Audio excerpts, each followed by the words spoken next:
हरियाणा के मुख्यमंत्री मनोहर लाल अपने करनाल दौरे के दूसरे दिन कई जगहों पर जनसंवाद कार्यक्रम में हिस्सा लिया है। मुख्यमंत्री नानकपुरा इलाके में जनसंवाद कार्यक्रम में लोगों की शिकायतें सुनी और कई शिकायतों का मौके पर ही निस्तारण किया।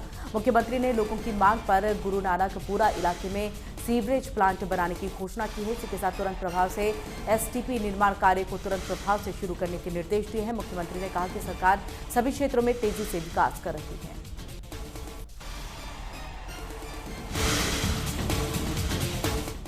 मुख्यमंत्री मनोहर लाल ने करनाल दौरे के दौरान अर्बन लोकल बॉडी के अधिकारियों के साथ भी मीटिंग की है। करीब 2 घंटे तक चली बैठक के दौरान अवैध कॉलोनियों से लेकर के विकास और प्रॉपर्टी टैक्स के साथ साथ आईडी के विषय पर भी चर्चा की गई है। बैठक में सीएम मनोहर लाल ने अधिकारियों को निर्देश देते हुए कहा कि जल्द ही प्रॉपर्टी आईडी की समस्या ठीक हो और लोगों को ज्यादा परेशानी न हो।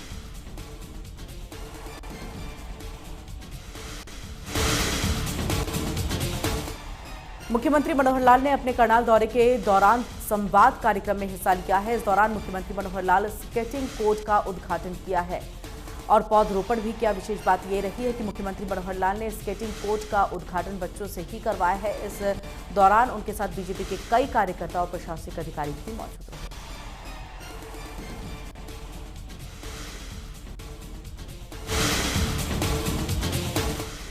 यमुनानगर में शिक्षा मंत्री कंवरपाल ने बाढ़ की वजह से मौत का शिकार होने वाले युवक के परिजनों को 4 लाख रुपए का चेक सौंपा है। पानीपत के 19 वर्षीय ट्विंकल की बाढ़ के कारण मौत हो गई थी। शिक्षा मंत्री कंवरपाल गुर्जर ने कहा कि हरियाणा सरकार ने बाढ़ में मरने वाले लोगों के परिजनों को 4-4 लाख रुपए की सहायता राशि देने का निर्णय लिया है। इसी कड़ी में यमुनानगर में बाढ़ में जान गंवाने वाले मृतकों के परिजनों को सहायता राशि सौंपी गई।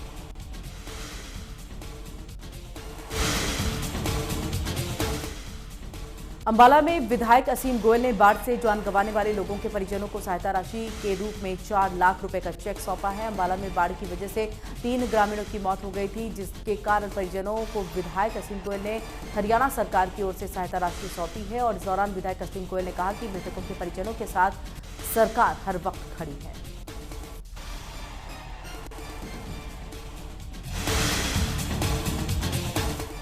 अंबाला में विधायक असीम गोयल ने सेक्टर 10 में विकास कार्यों का शिलान्यास किया है। इस दौरान उन्होंने सेक्टर 10 में बनने वाली विभिन्न सड़कें, पार्क के जीर्णोद्धार और ग्रीन बेल्ट के निर्माण कार्य की शुरुआत की है। और इस मौके पर विधायक असीम गोयल ने कहा कि सेक्टर 10 में लगभग 1 करोड़ की लागत से विकास कार्य किए जाएंगे। उन्होंने कहा है कि अंबाला में पिछले दिनों आई बाढ़ से बेहद नुकसान हुआ है, जिसके बाद अब विकास कार्य पहिया दोबारा चलना शुरू हो गया है।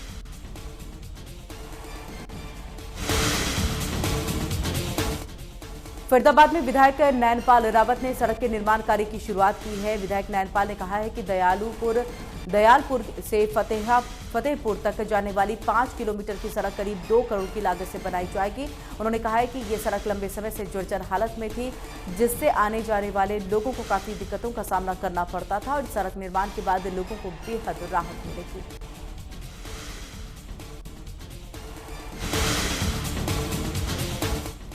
सोनीपत में यमुना के जलस्तर के एक बार फिर से बढ़ने से फसलों के नुकसान की चिंता अब किसानों को सता रही है। दूसरी तरफ खेतों में मिट्टी के कटाव के चलते किसानों की हजारों एकड़ फसल बहकर के यमुना में चली गई है, जिसके चलते किसानों को भारी नुकसान का सामना करना पड़ा है। किसानों ने जिला प्रशासन के खिलाफ भी अनदेखी के गंभीर आरोप लगाते हुए कहा कि उनके आसपास के खेतों से कई फुट मिट्टी अवैध रूप से उठा ली गई, जिसके खिलाफ शिकायत के बाद भी प्रशासन ने कोई कदम नहीं उठाए हैं और इसको लेकर के उन्होंने प्रशासन के खिलाफ रोष व्यक्त किया।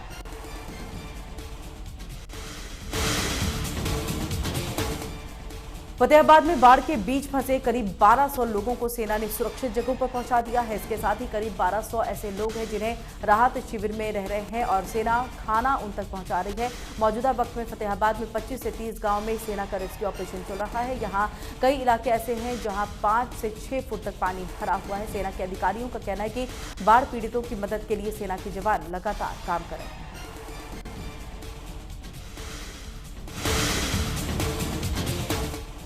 पहाड़ों में एक बार फिर से हो रही तेज बारिश और टांगरी नदी का जलस्तर इससे बढ़ गया है। बारिश और नदी में बाढ़ के बाद लोगों में एक डर का माहौल है, तो वहीं प्रशासन और सिंचाई विभाग ने अनाउंसमेंट करके लोगों को अलर्ट रहने के लिए कहा है। एसडीएम सत्येंद्र सिवाच ने बताया है कि अभी 17,000 क्यूसेक पानी टांगरी नदी में आया है। संभावना है कि नदी में ज्यादा पानी आ सकता है। पहाड़ों में बारिश का असर मैदानी इलाकों में बहने वाली नदियों पर पड़ सकता है।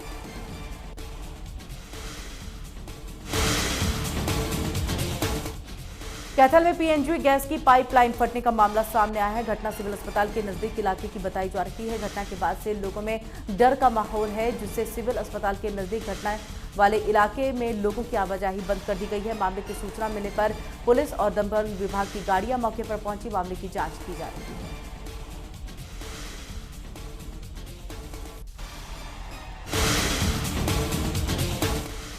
कुरुक्षेत्र में एक पुलिसकर्मी ने थाने में अपनी फरियाद लेकर के पहुंचे एक 16 साल की नाबालिग के साथ दुष्कर्म किया है। पीड़िता ने पूरी घटना की जानकारी परिजनों को दी, जिसके बाद परिजनों की शिकायत पर पुलिस ने आरोपी हेड कांस्टेबल को गिरफ्तार कर लिया है। फिलहाल आरोपी हेड कांस्टेबल को सस्पेंड कर दिया गया है। डीएसपी रणधीर सिंह की ओर से मामले की पुष्टि कर दी गई है।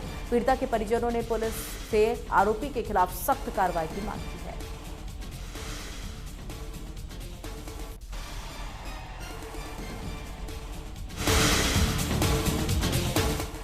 सोनीपत में एक बार फिर से बाहर खड़ी स्कूटी चोरी होने का मामला सामने आया है। चोरी की पूरी वारदात सीसीटीवी कैमरे में कैद हो गई है। घटना की सूचना मिलने पर पुलिस मौके पर पहुंची है और इस दौरान स्थानीय लोगों ने कहा है कि शहर में चोरी की घटना लगातार बढ़ती जा रही है। चोर दिन दहाड़े चोरी की वारदात को अंजाम दे रहे हैं, जिससे लोगों में डर का माहौल बना हुआ है। लोगों ने पुलिस से चोरी के आरोपियों को जल्द गिरफ्तार करने की मांग की है।